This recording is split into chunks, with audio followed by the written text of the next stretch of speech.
Շատ ծանրաբեռնված է դատարանը, դիմումների քանակը մեծ է, նյութը ահռելի է,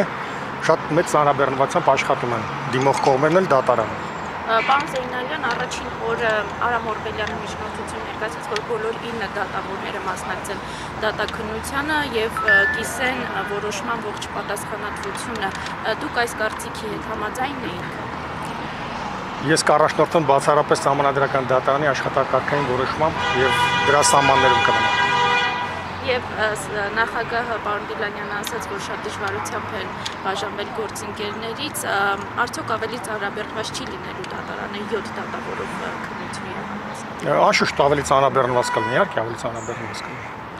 Եվ պարոն Զեյնալյան, երեկ Տիկի Սաֆարյանի հարցից հետո դիմողները հայտարարեցին, որ բարձր դատարանում քաղաքական հայտարարություններ հնչեցին, դուք ինչ կարծիք ունեք, դուք լսել եք, հետևել եք։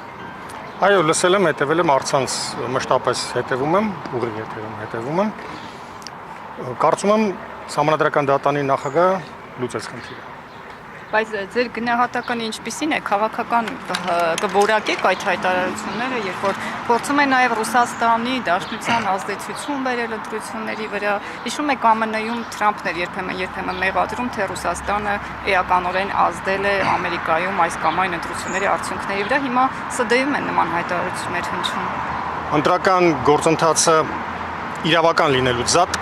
նաև քաղաքական է, կամ նույնիսկ հակառակը քաղաքական լինելուց զատ նաև իրավական է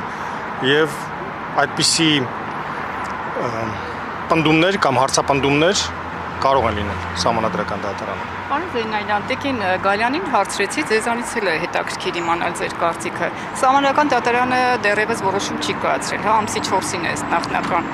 հայտարարության կայացնելու, բայց արդեն իշխող կուսակցությունը խորհրդարան է ձևավորում, խոսվում է նաև կառավարություն ձևավորելու մասին։ Դա ճիշտ է, թե պետք է սպասեին դատարանը ինչ որոշում կայացնի։ Գուցե դատարանը օրինակ որոշում է, որ պետք է նորից ընտրություններ անցկացվեն։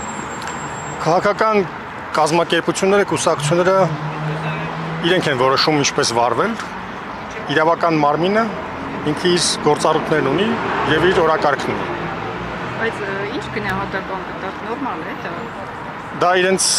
խնդիրն է, իրենց իրավունքն է։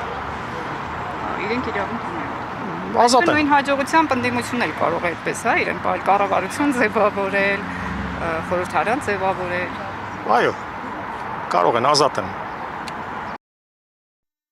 Հավանիչ տեսանյութը եւ բաժանորդագրվիչ նորությունները բաց չթողնելու համար։